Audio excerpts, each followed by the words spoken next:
Tamalla Malay and Cindy Decker, and we are here with two psychics, no limits. And today we are going to talk about being psychic kids. So there's a lot of stuff that we're going to share with you about our own experiences, and they were different, which is awesome. And so, what I want to speak about first is, if you notice, I'm not wearing any makeup. And when I did the sessions with Ava and Elizabeth that we did with Cindy channeling them, I also didn't wear makeup then. And to just kind of give you an idea of what that's about, I am leveling up my vibration right now. And so I'm moving into more of a 5D experience. And so my body chemistry is changing. And so makeup is just not working for my face right now. And I don't know if you can see, I'm still even broke out from wearing it one time a couple of weeks ago. So, and there's also that aspect of authenticity, of really kind of getting more true to myself and not having to wear makeup to be presentable, right? I channel Zed, and they talk to us about that, about artifice and about the masks that we wear. And so I'm going through a period of time right now where I'm not wearing makeup. I'm not wearing it in my personal life, and I'm not wearing it in my business life. And I'm getting okay with that. It used to be a big deal for me. I didn't feel like I was being a professional if I didn't wear makeup. I didn't feel like I was presentable, that I was pretty, and all of that stuff. And so Spirit's really having me go through all of that stuff so that those are not issues for me anymore. So that's why I'm not wearing makeup. And also, we're doing this during my lunchtime. So I am going to turn off my camera for a period of time while Cindy's talking, and I'm going to eat. But I'm still going to be present, and I'll still be commenting. Well, enjoy, Tamalla. Thank you.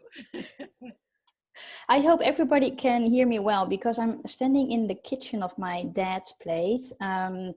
I flew over to the Netherlands for Christmas break, and I needed a spot where I was connected to the Wi-Fi and a quiet place for me to be. And the only place I could find was the kitchen. So I hope you can hear me okay. So as Tamalla said, we are going to talk about psychic kids, and I just want to introduce myself to you. My name is Cindy, and I am an energetic stepping and wholeness counselor, and I work with spirit, mainly with my own spirit team, Carla, and they're very much focused on our mental health. And I also work together with some famous celebrities from the 1930s until the 1960s, and until now, it has been Marilyn Monroe, Ava Gardner, Elizabeth Taylor, and Judy Garland. And they are here not only to share their own life experiences, because they have had, they experienced a lot in their lifetimes. And they have, like, wisdom, they have, they can actually show and tell us how to look at certain situations from a different angle. And Elizabeth, I think, also told us in one of the videos that she is also here to say that even though she has been famous and she had, she earned a lot of money, it was all like glamour and glitter, she also has been a human being. She has been a person like you and I are. And she would like to make it very clear that even though she has been very famous and she was very well known, she is still very well known, she also was a normal person who is going through her own evolution. And that is valid for any single celebrity that I'm channeling at the moment. I'm also channeling goddesses, and they have a different view on how we are looking at things. So they have their own area, what they are like an expert in, and they are able to help and guide us in that kind of way. And they're using my body as some kind of like a communication device, because it's for them easier to share their messages, because we are here walking around in a physical body, and spirits, they don't have a body, so they're using mine to share what they would like to share. And besides working with spirit, I also work with sound. I do sound treatments, and it's called Sacred Crystal Sound. And I do this with my 4 lovely crystals. And at the moment, I can only do this in person. So when you live in Switzerland or the Netherlands, let me know. I also travel quite a lot. So you can also look at my website, stepforwardandbecomewhole.com, where I will be traveling next year and the year after. And I'm also going to add some more methods to it. So I will be, hopefully I will learn next year how to give those sound treatments on distance. So when you are not in Europe, then I can help you. I can give you a treatment through Skype or through Zoom. And before I forget, I would like to say that I am able to give you a discount on the sessions that I'm giving with Spirit. And I give discounts on every single being that I channel. You can choose between the 30 minutes or the 60 minutes, and you can look on my website, channelingcarla.com, to find more details. And I've mentioned that you can let me know before the 13th of January. I would like to emphasize that the reading do not specifically has to happen before this date. So when you can make it somewhere at the end of January, then we're going to plan it to the end of January. I just would like to give you the option to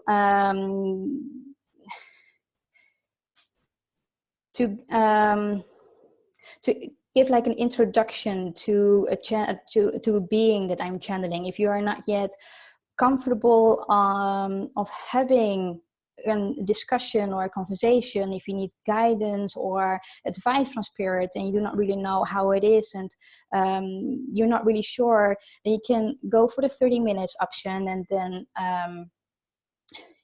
you will experience how it is. And please do not be afraid, because it's not scary. And I also give discount on my sound treatments, and I can only do those in person. So when you are in Switzerland or in the Netherlands, let me know. Also for those treatments do not really necessarily need to happen before the 13th of January. We can plan them in as well later in the year. And Tamalla, do you want me to introduce you on your behalf? You can if you want to.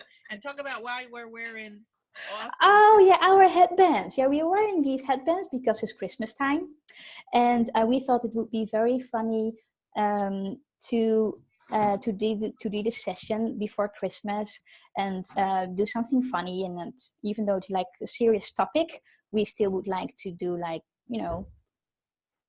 casual, not so serious. What is it? What I want to say? I don't know. No, you're perfect. I know you had a distraction there. Your dad. Yeah. You know what? We're keeping it real, people. It is daily life. It's life. It's how it works. Yeah, that's how it works. Yes, we're recording this the week before Christmas, and just so y'all know, if you if you're not part of my Facebook and YouTube community, I love head dresses and head things. I have, I don't know, 25 or something, and I change them out all the time. So this is from my repertoire, and I'm really loving kind of the floppy antler today. It seems cute and fun.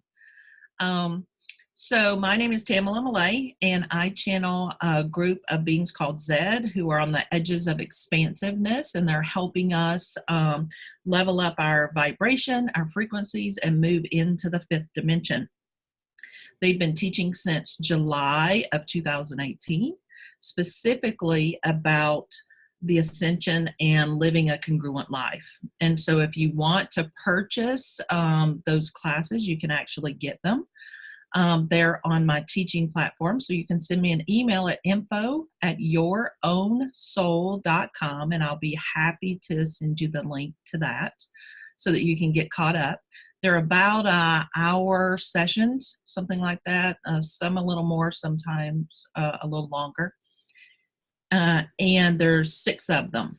So let's see. I also channel Archangel Michael, Archangel Raphael, and I discovered this morning that in 2019 I'm going to be moving into channeling more of the priestess oversoul. And I'm going to be working directly with Kali, Sekhmet, the Magdalene, the Sophia, Green Tara, and there's a few more that I'm going to be working with. I'm really super excited. Yay! Sorry, my And dad just left the kitchen. awesome. So I do in-person sessions, and I also do long distance. I do Akashic record readings and clearings. I do body work. I do some sound treatments. I'm a variable soul, so I need a lot of different ways to connect with people. And so I bring that into my business as well. Sounds familiar. Was that enough? That was good. Thank you. I'm super curious with the beings that you're, or the collectives that you're going to channel, be working with next year. Mm-hmm, me too.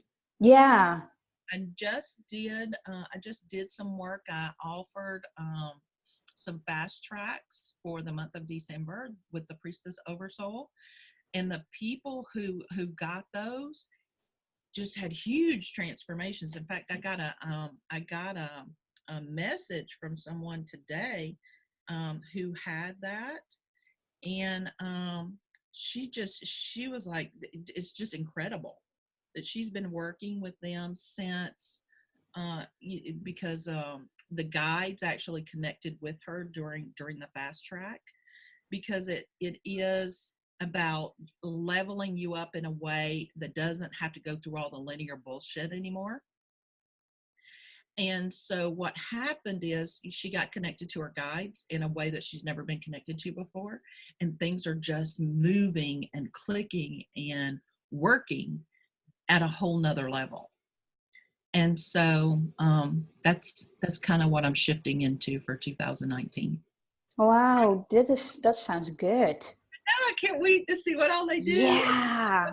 Do you know do you know how long that will be? I mean, did they say like it's only for next year, or or it is like until now it is open end? For the priestess part. Now for the fast tracks, I started working on those in November, and so I'll be doing those for the foreseeable future. The channeling of the priestesses, the goddesses, the Kali, the Sekhmet, Inanna, all of them. That's going to be it's like they just all came in the room. So it's like we're going to be here for a while because we're here for the evolution. And so that's going to be awesome. Yes, more help. Wow, that is awesome. Yeah, so can't wait to see what all they bring in. Yeah. Goddesses too. Which ones are you going to be working with? At the moment, I am mostly and mainly in contact with Goddess Isis. I connect with them very well, and Mother Mary is also one that I can connect to very well. I did a message with Goddess Pele, and there was another one, I think. Mother Mary, Goddess Isis. I believe that Mary Magdalene is coming too, but I have not yet shared any messages from her. So maybe that will come after the Christmas holidays. Mm-hmm. But at the moment, it is Isis is quite strong for me, and Mother Mary. Wonderful. Kuan Yin. Kuan Yin is also one that I channel. Hey, I'm glad. Yes.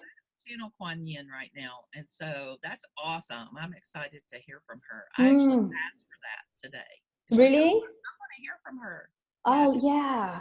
Because it's like that's not in my pantheon, you know. Yes. So, yeah, I can understand, because when I feel her, it is her energy is, or like their energy is something that for me, it feels super comfortable, and I can resonate with her very easily, but I cannot really describe what it is. It is maybe you have something like, like frustration, or you like, negative hard feelings, and when she comes in, it feels like she's rubbing off the sharp edges, and then she's very soft, She is very very, soft and gentle energy. But do not mistake this with weakness, because yeah, she's powerful, but she is soft and very smooth on the outside, and she yeah, feels very pleasant. Yeah. yeah. And I noticed that because I've done some work with her before, and it's the Mm-hmm. same thing. She's very soft and just like, and Yes. but up until now, that's not the energy of the beings that I resonate with, or that I channel. They're more like um focused, more kind of, they have like a different, their energy is more crisp Mm-hmm. and more direct, and hers is just kind of sweet and wonderful. Yeah. um, and so I'm glad you're good. Hey! Woohoo! Exactly. Sorry, I got something in my eye. No worries. All right, so I'm gonna eat some more. So tell me, I'm gonna do my camera and Yeah. tell me about being a psychic kid. Oh, I can be very short and snappy. It was awful. No, I will tell a little bit more. So it was awful for me in the sense that, when I grew up, I understood when people were struggling with something. So when I was in a conversation with, most of the times, in an adult person, and they would address something to me, I actually ignored what they said to me, because I felt something else going on in their bodies. I could feel by the words that they're using, the sound that they were having while speaking. It is somehow like reading and feeling between the lines. And I understood in a way what their real problem was. And I could just take that. I would point it out. I would point it out and say, oh, you're struggling with this and that. And that is not appreciated by people, and especially not by adults, especially when you're a kid. So when I would be pointing that out for people who are older than I am, they were getting upset. I even actually got like physically attacked, especially by family members. Um, so as a child, I was confused. And I did not understand, why would somebody else not feel what I would feel? Is it not obvious? Because to me it was obvious, but I did not understand that somebody else would not be able to feel what you're feeling. They're not able to hear what you're hearing. They are not able to hear what you were hearing. And as a young girl, I also did not really understand, why would you hurt somebody else? Because we are all the same, right? We are all human beings who are here all to experience whatever the experiences are that you will need to go through. But we are all the same, and it does not matter if you're an adult or a child. It does not matter if you are a boy or a girl, because in my eyes, everybody was equal. And let me see. So also, because I'm a mixed race, I'm like half, well, I'm not like, but I am half European, half Asian. So growing up in a very small town, where there were mainly Europeans living there, I stuck out because I do not have the blonde hair and the blue eyes. And that was something that I also struggled with when I was a child. I would be picked on by my skin color. I would be picked on because of my, the difference of my eyes or whatsoever.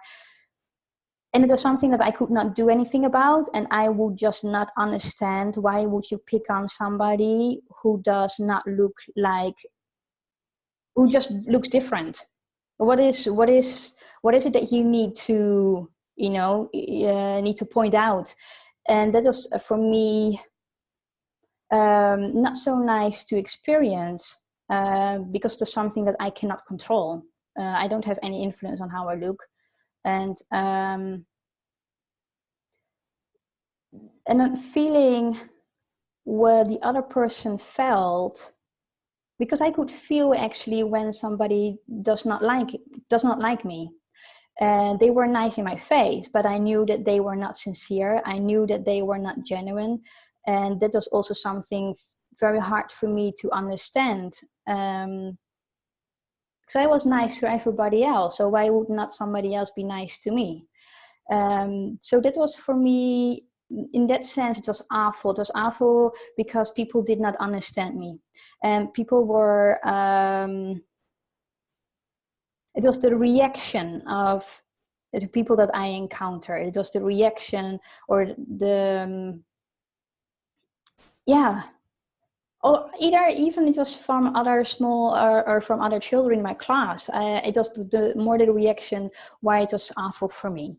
And besides the point that I actually could feel what was happening, because I could just, not that I did it on purpose. That is one other thing. I did not do it on purpose.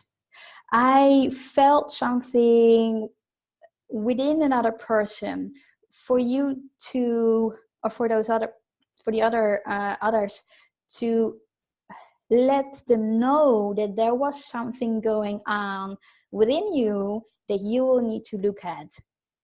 There was something going on that was for you to be dressed for. And I did not do it on purpose. I do not want to let the people be sad. Because when I did that, I did something good, because I let the other person know there was something that was stuck. There is something that needed to be addressed. There was something that needed to be healed. And then people were getting angry. And I was like, why would you be angry about that? Because I did you a favor. Does it sound familiar? Sounds very familiar. Like, yeah, exactly. They're not even words. We are not doing this on purpose. We see that. We feel it. We see it. We hear it, or we've got different skills, but with different, it was different with every single person. But I did not do it on purpose. I want to help you, and then you get a very harsh, cold answer. You get like slapped in your face for saying something, and then I was like, wow, what's going on? Because I did something good for you. Yeah. So that was my reality of growing up as a psychic child. well, I'm sorry you had that experience. Yeah. I learned a lot though. Yeah. Yeah. I will tell that later. Okay. Let me see. What else did I have? Yeah. So when I was a child, that is also something that I could feel when somebody would pass away. So I felt when my great grandma would pass away, I felt actually the day beforehand. I was crying my eyeballs out, and my mom and the nurse were saying, "Your great grandma is fine. We're just exchanging her bed in the elderly home." And I was just crying and crying. And the next day, 10 o'clock, we got a phone call that she passed away. Or I could feel with one of my teachers that her uncle was very ill, and I just felt that she was going through a very hard time, and that somebody close to her would pass away. You know what it is? When I would feel that, I would understand somebody's reaction or the behavior at that point. A person when somebody close is maybe ill, or he or she is aware that he is going to lose somebody, it is for me that I understand why this person does not feel very well at that moment, why he or she is not really like in a cheerful mood. And it was for me too hard to understand when others would not feel that, because they did not, I was more like, I would adjust myself. As in approaching that person, I would maybe take a little bit more distance, or I would not ask so many questions. I would, keep things on the surface, or I would address it in a different way. And people were coming up to me saying like, wow, you were like, oh, you're too nice. You're too gentle. You're just too understanding, because they did not feel what I felt. Mm-hmm. And that is all that can cause like huge misunderstandings. Mm-hmm. So it made you more compassionate. Towards the other person, Yeah. yes, yeah. But when I would, so there was a phase, as in that I was confused why others would not feel what I would feel. And then when somebody else would come to me and say, you're too nice, you're too soft, you're too understanding, you're too this, or you're too that, I started to believe that, Mm-hmm. because I thought like, oh, but because I was like, oh, the other person most likely feels the same as I do, and most likely I am too understanding, or I'm too soft. I need to address myself, but I was not aware yet that the other person would not feel what I felt. Right.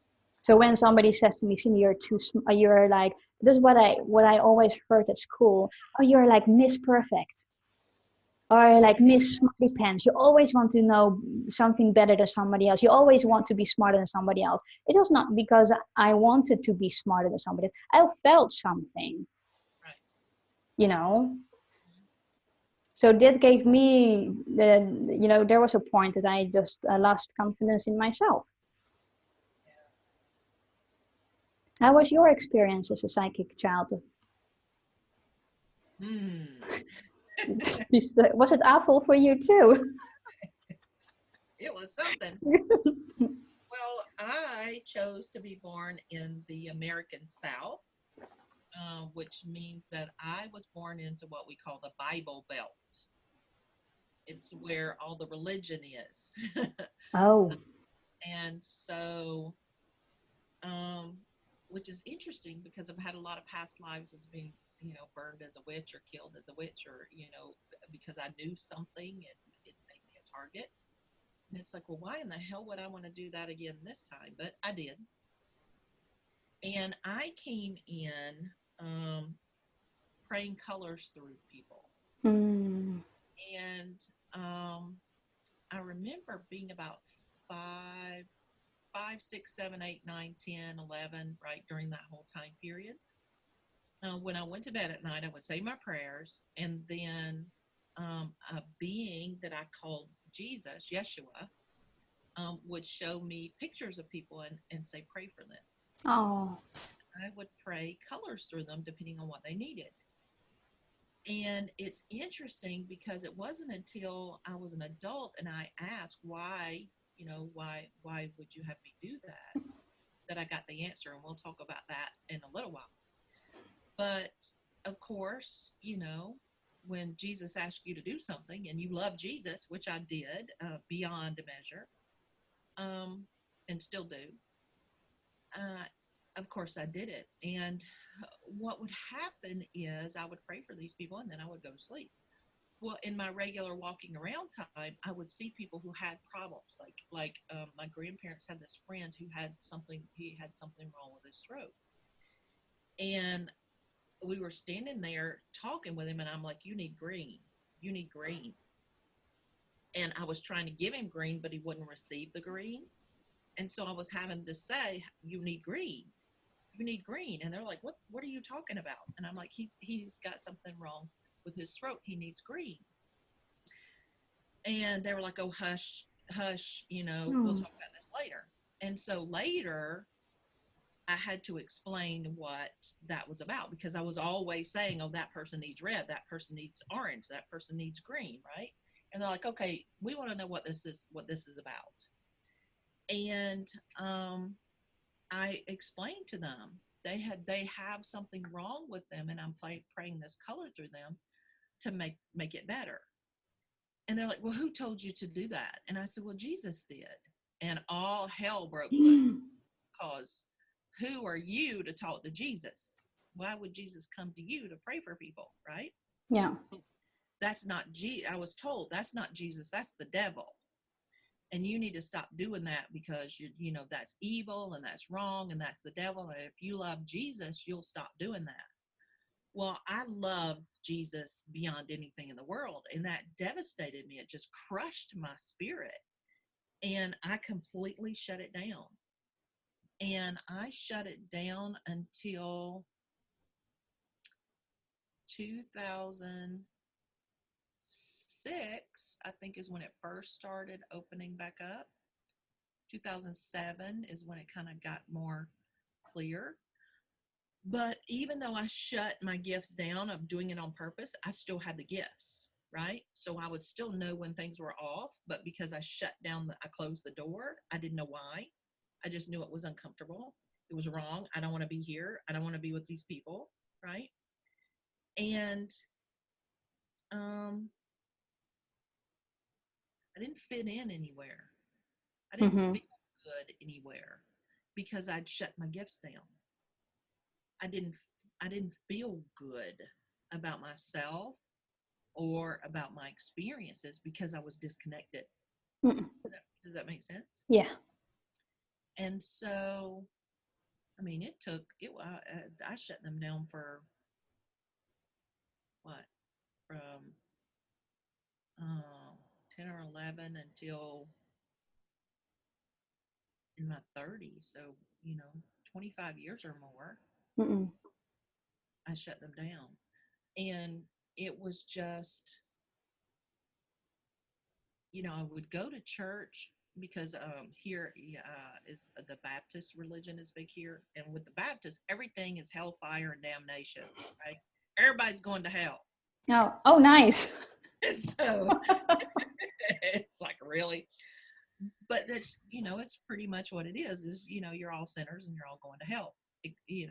Unless you come to Jesus. And then even when you come to Jesus, you're still a sinner and you're still going to hell.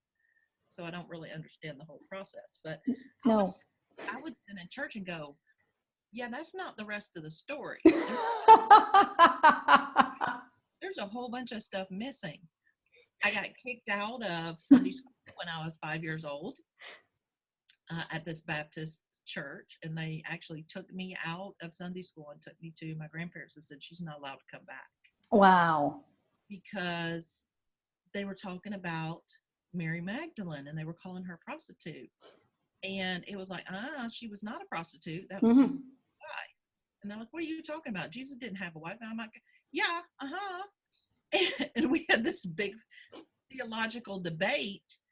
And that was the last straw. Now, to be fair, every week I had a theological debate with them. And that was the last straw because I lost my temper big time when they were disparaging the Magdalene. And it was like, yeah, don't bring her back. So, I can already see you sitting in church. Does anybody ask questions? Yeah, I object to the entire story. You're missing a whole bunch. Yeah. And it's interesting because, I would actually say, they would say, well, Adam and Eve's sons, and they took wives. It's like, where'd the wives come from? If y'all believe this whole Adam and Eve thing, which I knew there was more to it than that, where'd the wives come from? Oh, we don't ask that. Well, that's a damn fine question. I mean, where did their wives come from? Yeah. They had to come somewhere. Mm-hmm. So there's stuff missing in your book. And so literally I would pick, and I have Bibles, I have. Oh, you've got multiple? Mm-hmm. Yeah, I have several of them here. But the thing is, there's a rooms full of books of testaments that aren't there. And when I came in as a child, I remembered a lot of those that weren't there. And it's like, wait a minute, where's the rest of the story? And it got me in a bunch of trouble. I can understand. I just want to let everybody know who's watching. I did not grow up with any religion, and I do not know what is written in the Bible either. I've never read it. I got it one time as a gift at school, and because I went to public school, I think there was a time that one of the ladies from church came over just to lecture us for 1 hour, and with every single class, we would ask, "Can we color? Can we color something?" And we were like, in one hand side, interested in the stories, but we were also asking, like, there is something not okay here, there's something missing, so what is the background of it? And most of my class, they were like, I just do not understand the story, because to us it doesn't make any sense. So I just, yeah, but I'm laughing because I don't want to be cruel because but I can already visualize you in at church or at school saying like, um, where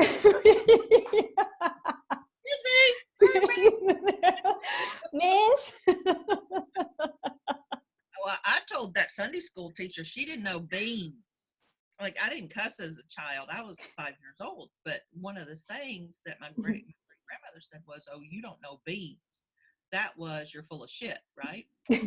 Well, I told the Sunday school lady she didn't know beans. Mary was Jesus' wife, and that she was telling a lie, and all this stuff she was telling these other people was not true. And I started to, I was talking to the other kids.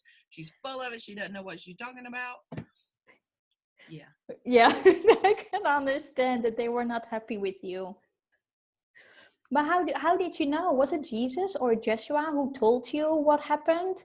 Or did you feel that something was off? No, I remembered being there. I remembered being there with Yeshua and with Mary. Oh, in the lifetime that they were sharing together. Mm-hmm. Oh, yeah. Awesome. So do you think you're one of the apostles? No, I was, and I actually know who I was now.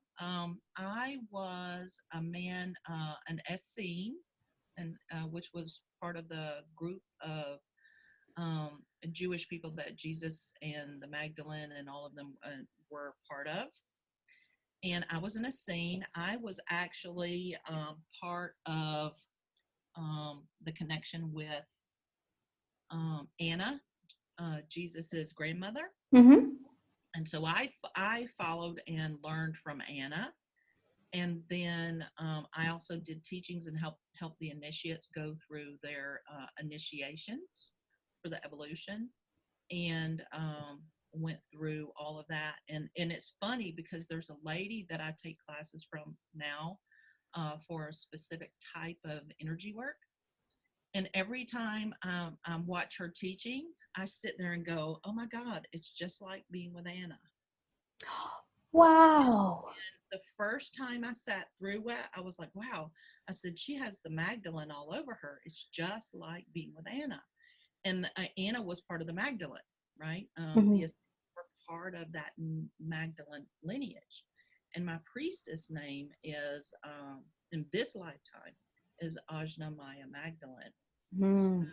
So, but it's interesting because when I was a kid in this lifetime, I remembered being with them and walking with Jesus and talking with him and playing with him when he was a kid, because I was a grown man when he was born. Mm-hmm. And I traveled with them, and I traveled with them before the stuff in the Bible. Right? And so there's a whole lot of stuff missing that's not in there. And I traveled with them during the time of the Bible, and there's a whole lot of stuff missing. There's a whole lot of misinterpretations of what happened. Because remember, this stuff wasn't written at the time of Jesus. It was written later. Yeah. By people who weren't there. By people who had biases and wanted things to mean certain things. So it's interesting, and I don't want to get into any negativity about religion, because I'm not saying even all of this stuff, I'm not saying anything negative about religion. I'm just saying there's stuff missing.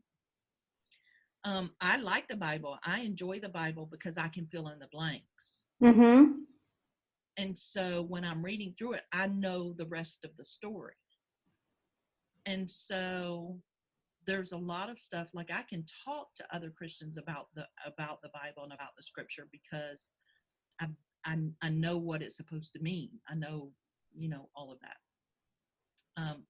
And as a child, I would do the same thing, and it would irritate the adults, just like, Mm-hmm.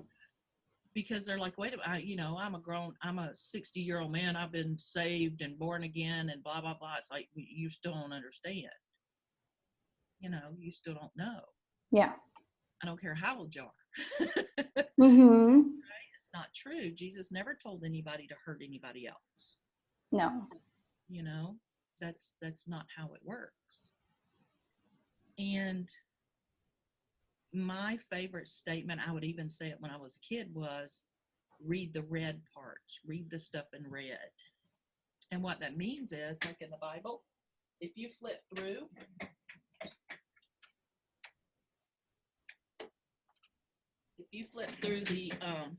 the Old Testament, and you're reading the stuff that's in red, Mm-hmm. that's what Jesus said. Oh, okay. If it ain't in red, he didn't say it. And a lot of people are studying this whole book, right? This whole big book, and there's a lot of black stuff. Mm-hmm. But if you're a Jesus person, you want to be following the stuff in the red. Yeah. Because Mm-hmm. yeah, they don't do that. Oh. And that's my difficulty with Christianity right now, and even as a child, was they weren't really trying to be Christ people, which is what Christianity is supposed to be, that Christed light. Yes, the Christ consciousness. Yeah.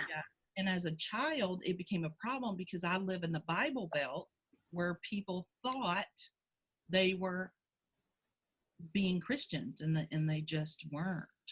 Just didn't go and teach people you're all going to hell and you're terrible people. He said you're the light of the world. And so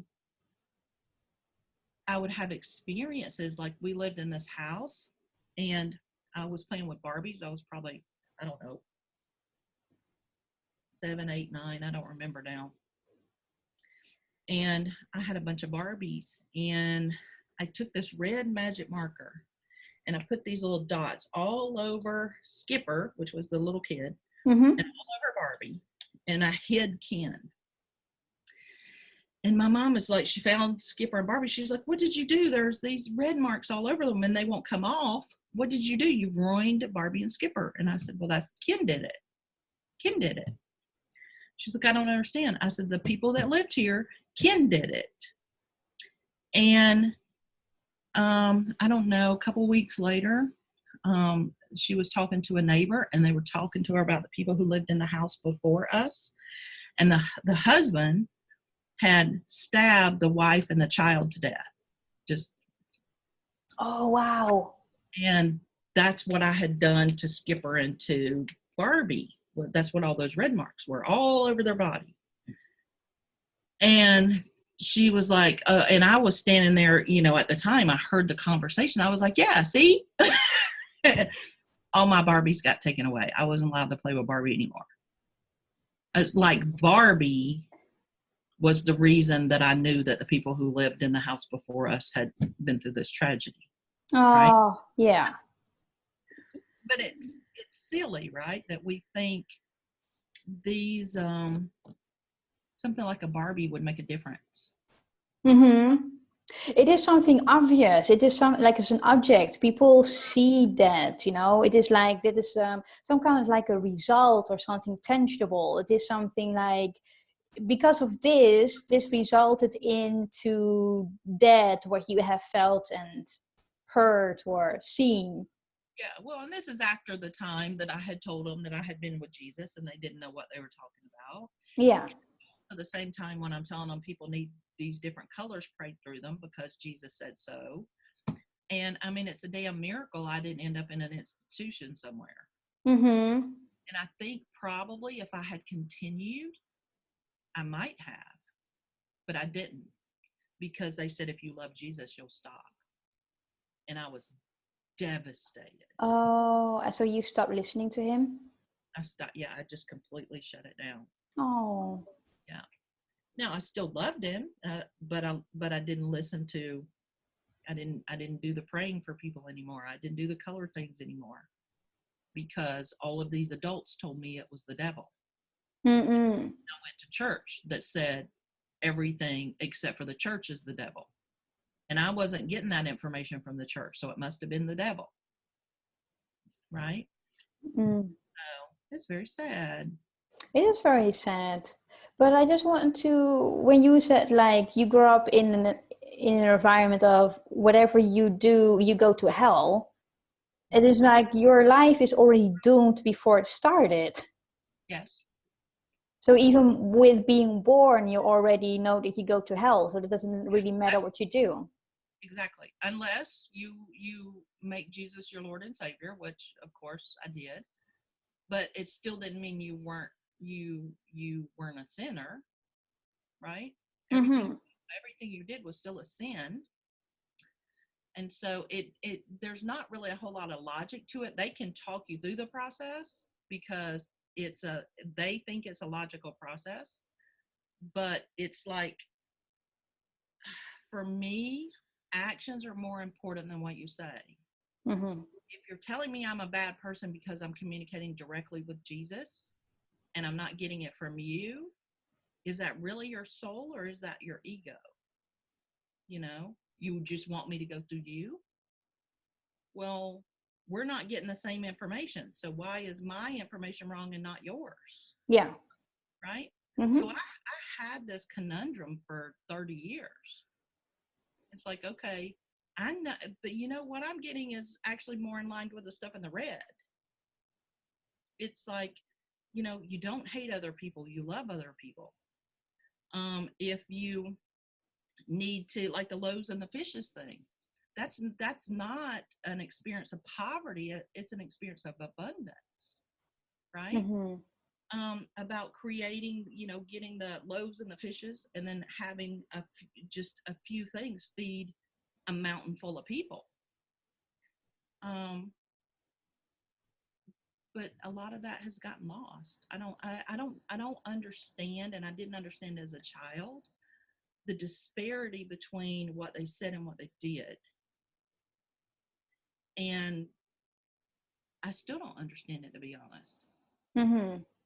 Because if you're afraid of a child praying light through people to heal them, why is that so scary for you? You know, it's to help them heal, right? Yeah. Kind of off track, but No, it is. It's super interesting to listen to it because I did not grow up with a religion at all, so I do not know, what kind of challenges you went through.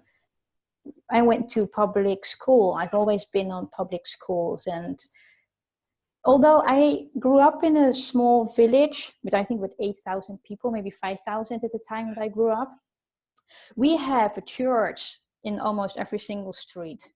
mm-hmm. And you have different kind of religions. So you've got Christian, Catholic, Protestants, and even heavier religion than the Protestant. So we have different kind of churches. Mm-hmm. And there was a church in the street that we lived in, and we see every single Sunday we see a big group of people because they have a lot of children as well. So they were always with a big group of people. They were walking towards the church. So we saw them. They were fascinated by us, and we were fascinated by them because we lived in a completely different world. Yeah. And what you most likely have encountered with people who were very much attached to the Bible. I had that with teachers. I did not believe what they were teaching us. Mm-hmm. At school, I understood it in a way like what they were trying to tell us was the complete opposite of where I come from. And I'm not saying like what I come from as in with my parents. I Right. come from somewhere else, and there is where I had my teachings. There is what I've learned. And at school, they were doing the complete opposite. Mm-hmm. And I was, this is not correct. This is not right. Yep, I know what you mean. Yeah. Yeah. And then you're like, why does not anybody else see this? Hmm. I found it. It took me a long time to understand that, you know, we are all evolving in our own pace. We're all evolving. We know different things. We've got a different level of wisdom, knowledge, whatever. But as a child, you think that everybody is equal. Yeah. Yeah. And when you see and when you see that, because there's also being in the South, there's this disparity about race too. Because Oh. we had a lot of different religions here. We had the, you know, the Protestants, the Catholics, the Baptists, the evangelicals. You know, there's Oh. the Church of God, the Church of Christ. I mean, there's just gobs and gobs of them, right? And the Mormons, and Mm. we've just gotten when I was a kid, we didn't have um, any Muslim temples or mosque in my town. We didn't have any of those. Um, we didn't have any Hindu anything. We didn't have any Buddhist anything. It was just very, you know, contained to this, you know, theological lineage, if you will, right? Hmm. We could have some Jewish people. Jewish were okay because they're Old Testament, but we don't want anything, you know, not Jewish or Christian. Even now, I mean, I live outside of Atlanta, and Atlanta is pretty progressive. But being a psychic, it is almost impossible for me to get a business license to be a psychic in anywhere that is a safe place for a woman to have a business. Like the zoning doesn't allow me to be within, you know, 500 yards of residences, 500 yards from our churches, and we got churches every 300 feet. So that blocks out a whole bunch of stuff, Yeah. right? And so it's like, okay, the tattoo parlors and the psychics, like y'all have to be way out by yourselves, out in this, you know, place where nobody else is. Wow. And it's interesting that it's 2018 and it's Hmm. still taboo in certain communities. Now downtown Atlanta, it's not as bad. It's still problematic for getting zoning, um, but it's more accepted. But like I live in the suburbs, and it's like,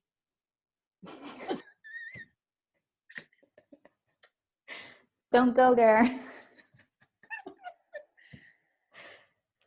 Wow. It is a pity that they work with zones. oh, they tell you where you can live, where you can have everything. Yeah. Hmm. Wow, I did not know it was that um cannot really find the right word. Regimented. Yeah, like restricted. Yeah. Wow. Yeah, and normally when people are talking about the US, we have from Europe, we have a different, you know, view on the US. It's We like, think we're all free and do whatever the hell we want to, don't you? yes, yeah, this is where you find your dream. It's true in a lot of ways. It really is true in a lot of ways, but there's also a lot of regulation here because freedom isn't free. Oh, it That, is like freedom. There's something that's that you have to pay for or work for. an actual saying here. Freedom's not free. You have to work for it. You have to pay for it. You have to follow these rules. You have to fit in these boxes. Freedom's Hmm. not Hmm. Yeah, I'm okay with visiting, but free. You wouldn't want to live here. no, no, no. I'm okay in Europe. I think I'm needed here in Europe as well. Like you are needed in the area that you are in right now. I agree. Yeah, to light things up. Yes. Keep it real and wear silly little headdresses. I think it's cute. I do too. Yeah, you Oh, should do this often. It distracts from me not wearing makeup, right? Y'all haven't even noticed. No. That's funny. So what happened when your senses came back? Or did yours ever go away? Like mine, like I shut mine down and they actually came back. Did you have that experience or was it something different? I cannot really I cannot really say that they were completely shut down, because when I was thinking about it, it is that there was a time that when I understood that nobody would actually be able to feel what I feel, or not nobody, that like hardly anybody. Um, I actually wondered why I would feel what the issue would be, or what the block would be, or what a pattern would be for somebody else. Why would I be able to feel that or to sense that? And there was a time I cursed my ability. I cursed my senses, and I was trying to force myself so hard not to feel it anymore. Because for me, it was painful. I know when people are lying. I can feel that. I can feel when somebody has a second agenda. Mm-hmm. So for me, just being like, there are a lot of people who are not honest, and that is painful for a child to experience. And there were even family members when I was trying to like teach, or I would say like, oh, why don't you look at it in that way or in that way? And I would show them how it would go. They would turn my teachings around and they would use it against me. So I was like, what am I doing here? What am I needed? Mm-hmm. You know?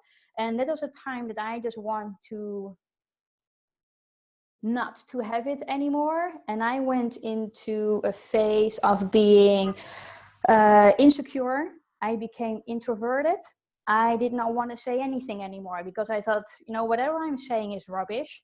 So why should I talk? Then I'd rather be silent and not say anything at all. So in that time when I was like shutting down my senses for the outside, I actually developed a connection with my higher self, as in, that I was able to actually, so when I needed to write an essay, or we had to write we had to read books, so many books in a year, and then you need to write a summary about it.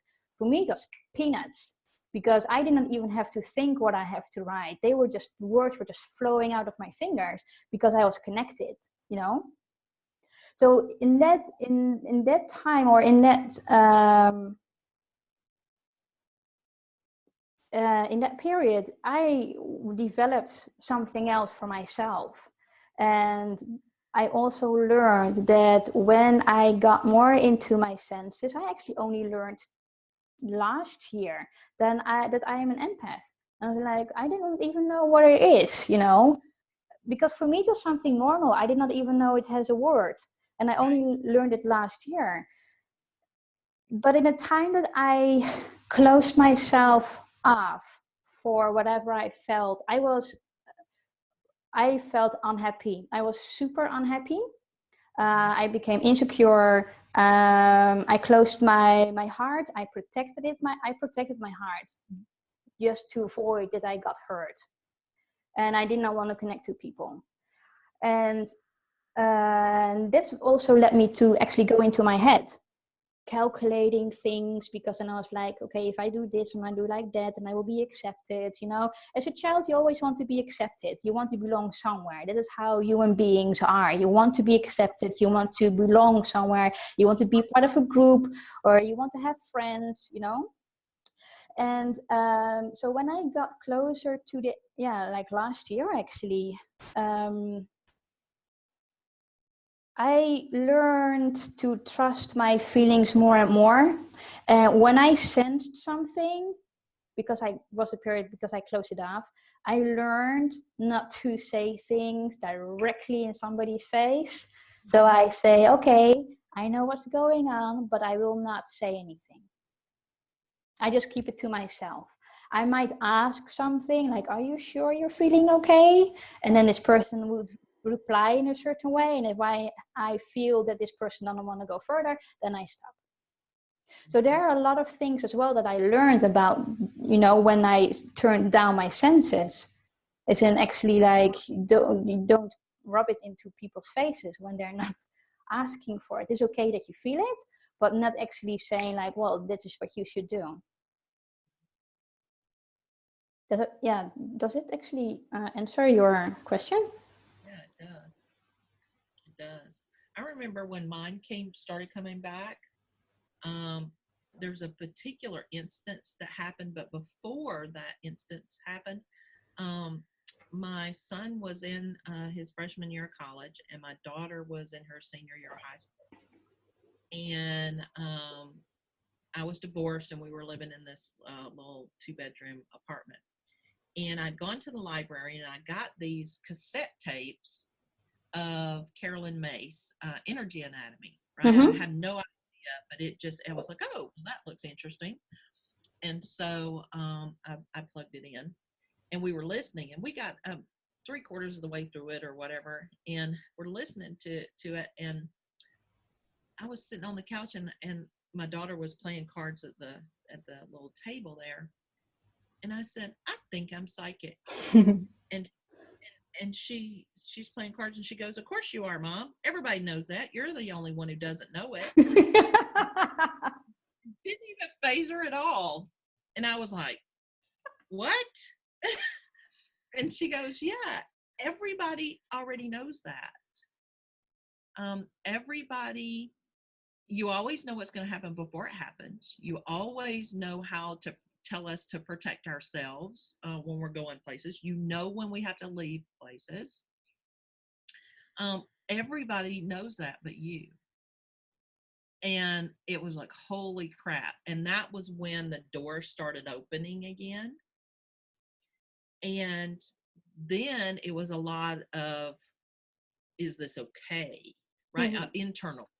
Is it okay that I'm psychic? Does that mean I'm evil? Does that make me bad? Does that make me a witch? I don't want to be a witch. I mean, all of these things going in my head. I still want it to be of the light. I don't want to do anything that would hurt anybody else. I don't want to damn my own self for eternity, right? I mean, all of this stuff. And we were driving, looking for it. We were going to move. And we were looking for a place, my daughter and I, and I drove over this little bridge. It wasn't like a big bridge. It was a little bridge over this little creek. And as I drove over it, literally, I saw the bridge collapse, and my car and a whole bunch of cars collapsed down onto the road below. And it shook me so bad I had to pull over. And Kristen and my daughter was like, what happened? And I was like, oh my God. I said, I just saw the bridge collapse, and a lot of people died. And it took me a few minutes to kind of get myself together. And it's like, okay, I don't know what that was. Maybe I just tuned into the wrong radio station, right? Because I had my tuner on. It's like, where are we gonna live, right? And so we drove along, and we found the place that we ended up living. But we drove back across that bridge the other way, and the same thing happened again. The bridge collapsed, and a bunch of people died. And I was like, I don't know what this is. Am I supposed to do something with this? I don't understand. And a couple of weeks later, I saw in the news where in the United States somewhere, a big long bridge had collapsed and a bunch of people died. And then a little while later, like a couple of days or a week or so later, a second bridge collapsed and a bunch of people died. And I went into a grief for about a year, because it was like, oh my God, I knew this, I saw this, I didn't do anything about it. Oh my God, what, and I went through this whole year-long grieving process that came from my religion. It came from, all of this, you have to suffer, right? That was a lot of the religious teachings that I got as a child was, you had to suffer in order to be worthy, to be valuable. Everything had to be difficult. You had to work hard, right? You couldn't do anything easy. And so I immediately went into grief. And it's like, okay, I didn't do something right. I didn't tell anybody. I didn't save those people, right? Because obviously I wouldn't have gotten the information if it wasn't for me to do something with, right? And it wasn't until later I actually talked to another psychic, and I told him about the experience. But I still wasn't identifying as a psychic at that time, right? Because I went to this other person for advice. And I said, this happened and I feel so terrible. What can I do to make amends? I can't save those people, blah, blah, blah, right? Because I was really in a depression about it. And she said, why do you think that was your business? Why do you think you had to do anything about that? It's like, well, I got the information. And she said, so you got the information to confirm for you that you can get the information. You had asked for confirmation that you're a prophet. And you got the confirmation that you get information before other people. That's all it was. It's like, yes, but if I was a prophet, I would have done something with it, right? She's like, no. That wasn't that situation. And you have to understand that everything happens for a reason and for a purpose. Your intention wasn't give me something that I can help other people for, right? In that moment, give me something I can save, these people from dying. That wasn't your intention. Your intention was, if I am a prophet, if I am a psychic, if I am tuned in, give me some evidence that's irrefutable. And that's what that was. I drove over it. I saw it exactly as it happened. I drove back over it again. I saw the second time happening. And then within a couple of weeks time period, both of those things happened. That's irrefutable evidence. You're a psychic, that you're tuned in, and that you get premonitions of things before they're happening on your planet. And it was like, holy crap. And that completely took the burden off of me. Because I started to understand that it was intention is a lot about the information that we get, and that I'm not responsible for everything. Yes. Which I had always, especially when my gifts were shut down for the 25, 30 years, I thought everything was my fault. I thought everything that happened was punishment. I thought I had to suffer through stuff. I took the blame for things. I gave my power away to other people.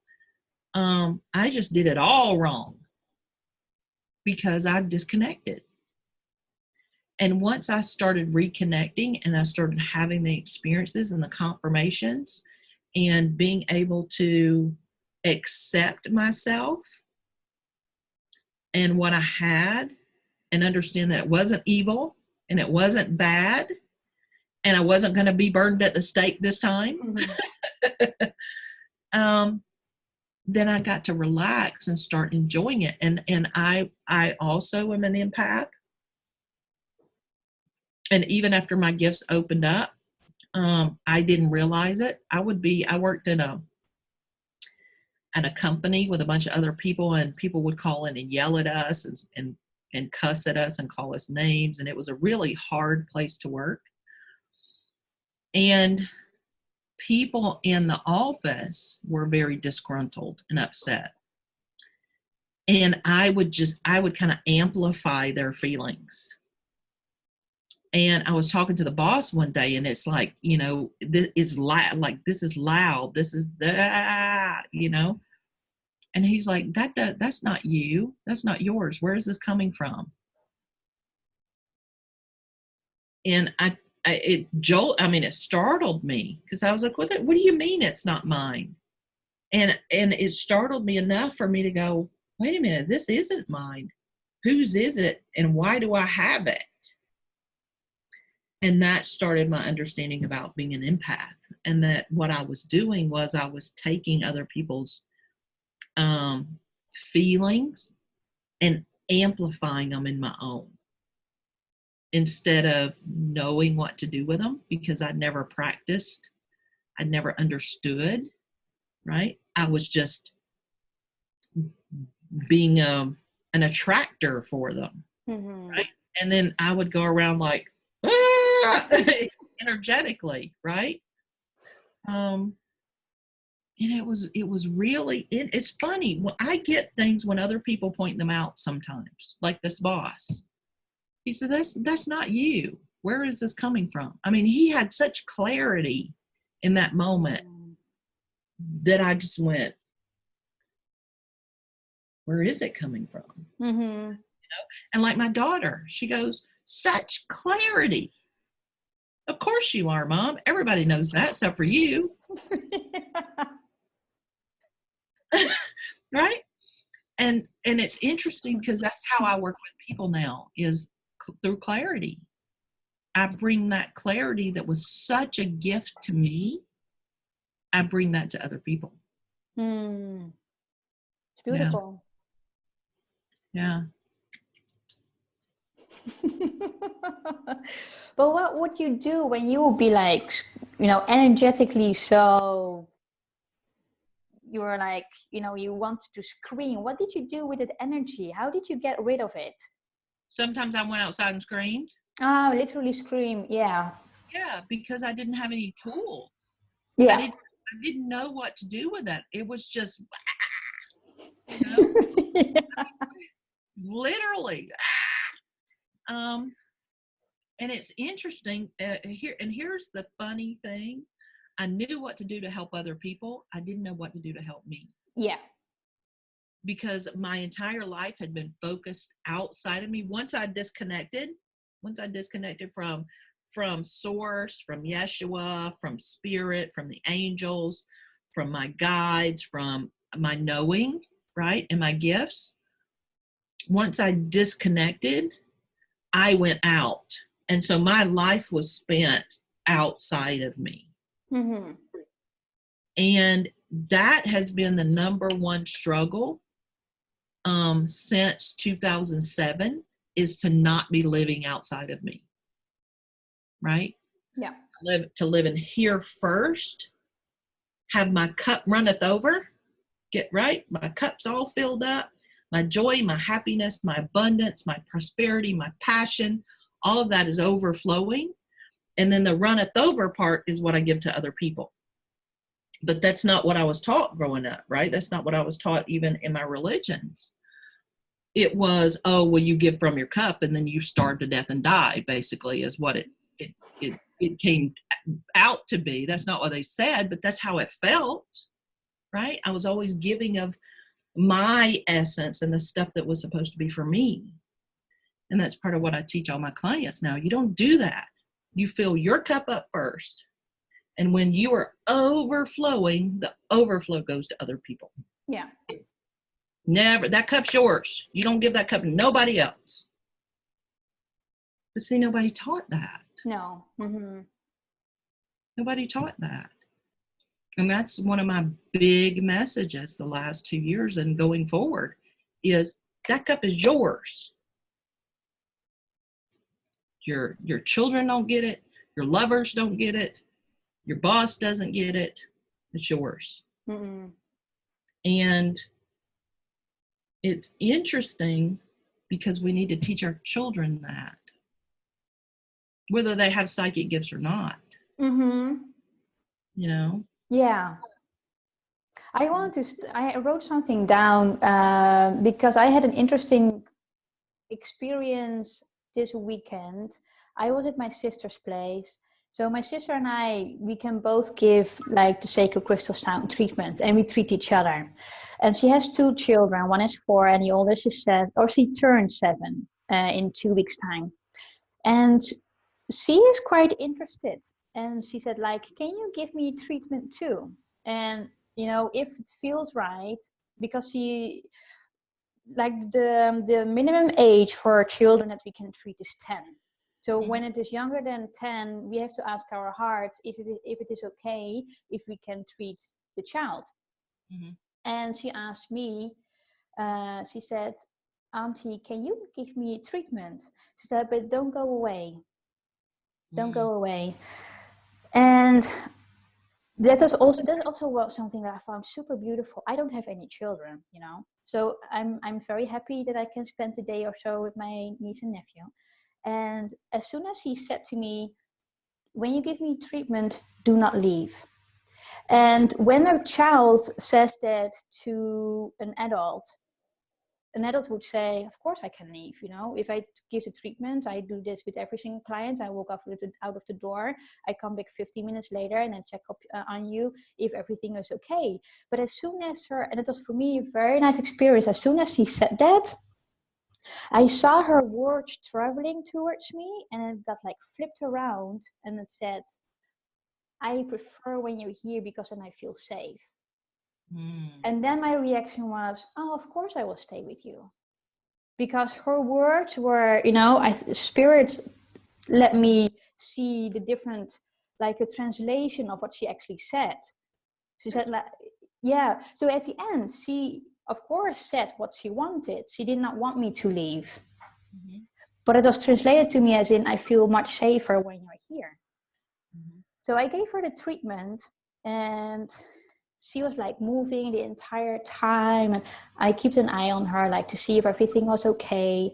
And then I stayed in the same room, and she was like half awake, half not yet conscious. And she said, can you get my mom? I said, okay. Got my sister, and she actually shared what she felt. And she felt quite a lot. And after the treatment, that is this thing that I want to share. After the treatment, she said to her 4-year-old brother, okay, now you're going to stay and lay down on a massage table, and I am going to give you treatment. So my sister said, you can take any crystal that you would like. Of course, not hers, not mine. So I just showed it with a kiwi. So she got like one of those smaller crystals, and she held it like this. And she said to her brother, this crystal is for you to be happy for the rest of your life. And then she started to tone. And she got another crystal and says, this crystal is for you to never ever be afraid. And then she started to tone. And it was so beautiful because she gave with every single crystal, she gave her brother a different affirmation. And she said, Mommy, I want to do you too. And Auntie, I want to do you too. So she gave her brother, myself, and her mom different affirmations. So she said to me when I was laying on a massage table, and she got her crystal, and she said, okay, Auntie, this is for you to be safe wherever you are in the world, no matter where you live. Or she said, you know, she knows that I don't live in the Netherlands. So she changed everything and, you know, related to the person that she was treating. And I found it so beautiful. She is 6.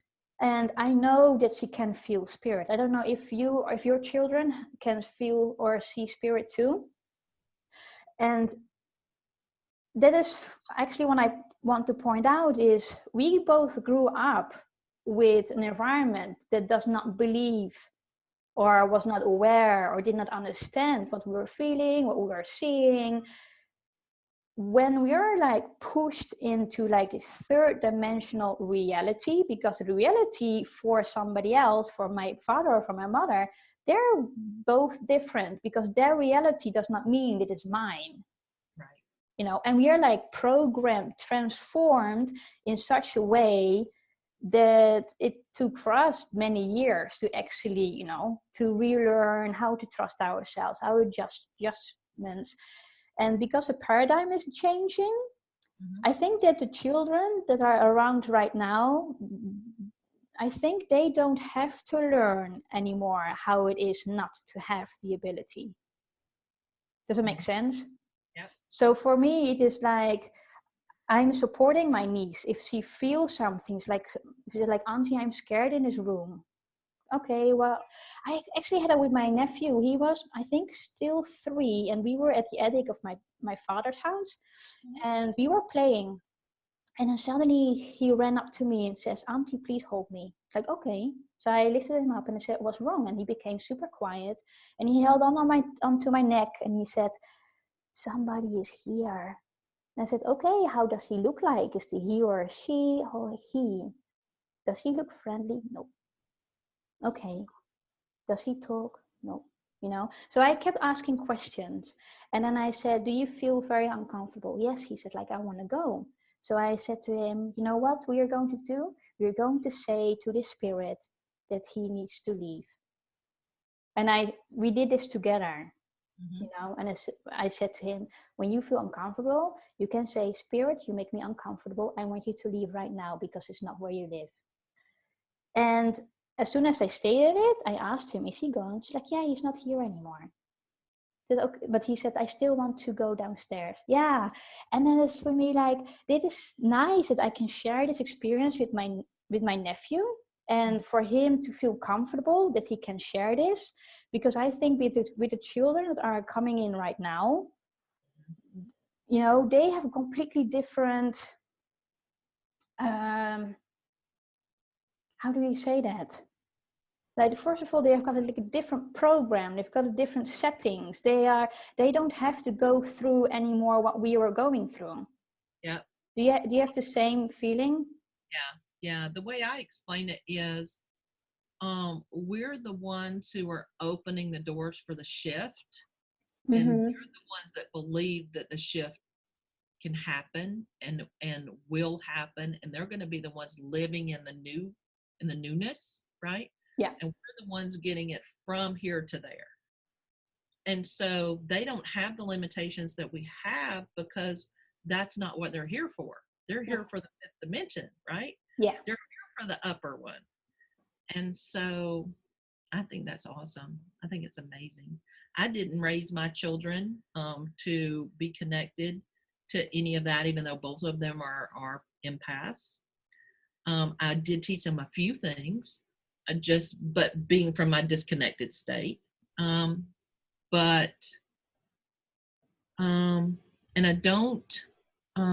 I don't have those conversations with my grandchildren, because it's like I'm not their parent and I don't feel it's appropriate. But if they had that if the kids had that conversation with me, I would have it. You know what I mean? I don't bring it up with them, if that makes sense. Yeah, that makes sense. Yeah. And there's also something that something got into came to the surface.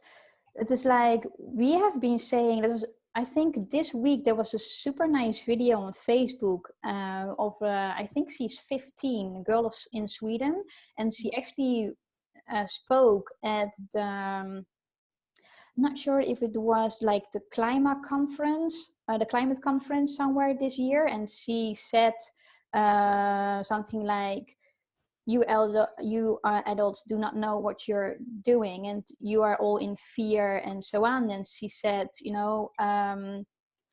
this is what I want to say, like, what was it? Shoot, I lost the words. It is that we are held like on our karmic wheel. So when we are saying, or when people are saying, we have to change the world because of our children, we have to change the world for our grandchildren, but we are reinventing the entire wheel. Yeah. So when something is like, for example, if I would still have this insecurity, or like not believing in myself, and I would have a child, I would pass on that thinking pattern to my child.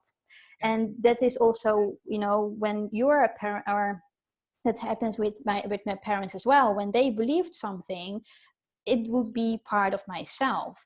And when we are not clearing those thinking patterns and those programs, we are not stepping out of this wheel that we are in, and we keep recycling things, and then we keep saying we have to change the world for our children and grandchildren, but we do not have an impact, because with all those programs and those thinking patterns, we do not step forward. Yeah, it's like the religion thing. We say it, but we don't do it. Yes. Yeah, same.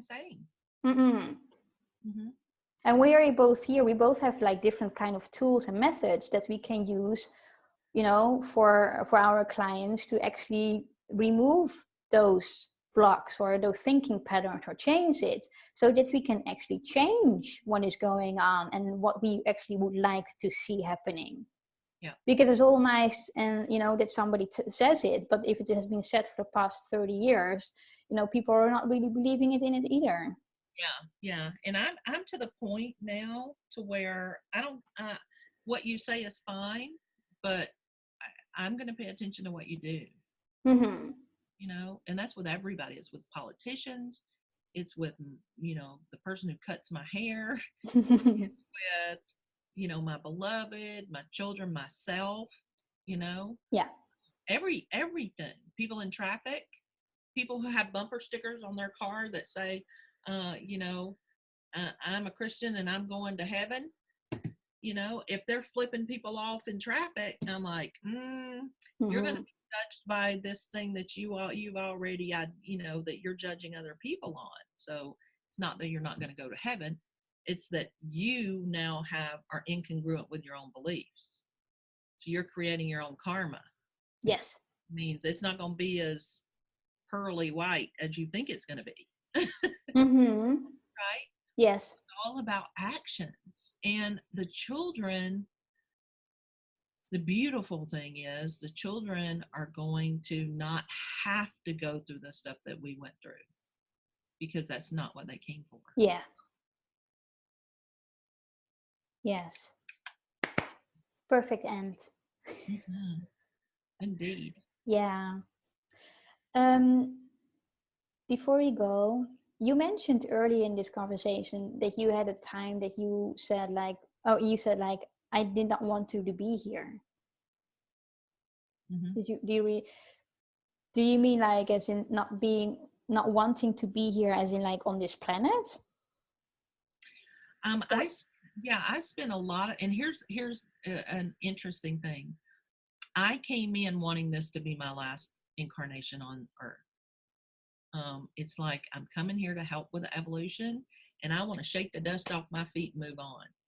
Right? That as a little child, I knew that, like 3, 4, 5, and I still want that to be true. I want to help with the evolution and then go do my next thing. And but I've never been suicidal.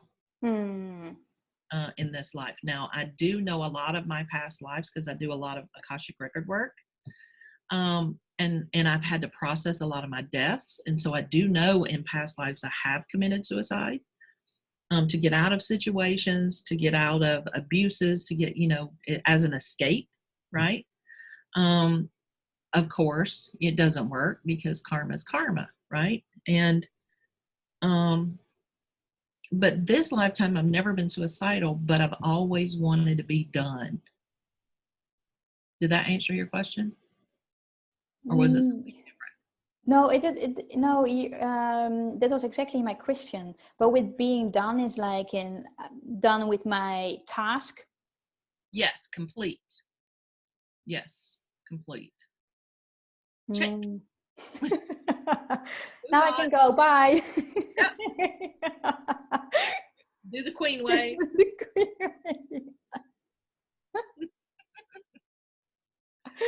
Okay. Because when I was younger, I did have suicidal thoughts. Yeah. Yeah. Did you want to leave the planet? Oh, yeah. Yeah. Yeah. You want to share anything about that? Yeah, we can, or I can, but I thought if you had the same thing, we can maybe do another video on it. We can do another video on it, but if you want, on that one, we can talk about your suicidal thoughts and my murder thoughts. They weren't really murder thoughts, but like my way when I was still a kid, still immature, right? And I disconnected, my way of dealing with other people was I would just want to squish them and get them out of the way. Oh, right? yes. Yeah. You know what I mean? Yes. But I didn't want to kill myself. I wanted it all to work. I wanted it all to work, and I had no idea how to make it work. And I thought it was my fault that it wasn't working. Yeah, we are not responsible for what is happening to somebody else. Mm-mm. That's something that I had to learn as well, because as an empath, you are like, oh, it is my fault that this person feels miserable. But I had to Right. learn as well, saying like, no, that is something else happened. This is what I pick up from the other person. It is not part of me. And it's also not what I've said or done that this person feels like it. And if this person still feels that it is me, then there's something in that person that makes he or she think that it is me. It's not. Exactly. And how many years old were you when you discovered that? That's a good question, because that was, I think, recently. Yeah. Yeah. I was like, I was in my 40s Mm-hmm. before I knew that. Yeah, I think we actually have to understand or learn who we are first in order to understand what is mine and what is somebody else. Mm-hmm. And then take a distance in like what we are actually feeling and not feel responsible for it. Yeah. That's a good Mm. point. Mm-hmm. We Yeah. can talk about it later as well in depth. Yeah, Yeah. let's do that. Okay. All right. You want to close? Okay. So, everybody, we are so happy and grateful that y'all spent your time with us today or this evening. And we want to invite you to like our YouTube page at Two Psychics No Limits, and also our Facebook page at Two Psychics No Limits. We do these a couple times a month, and we'll talk about anything and everything.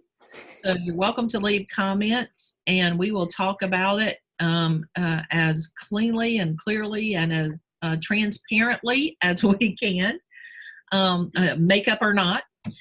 And if you want to contact Cindy for one of her specials, you can contact her at info@channelingcarla.com and visit her website at channelingcarla.com.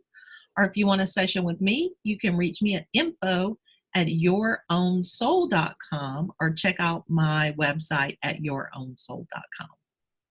So we hope you have a Merry Christmas, Happy Hanukkah, joyful Kwanzaa, any of the other holidays that I don't know, but I still want to wish you blessings for them. May your end of December be filled with joy and light, and may 2019 bring you all of the beauty and wonderfulness that you deserve. Yes.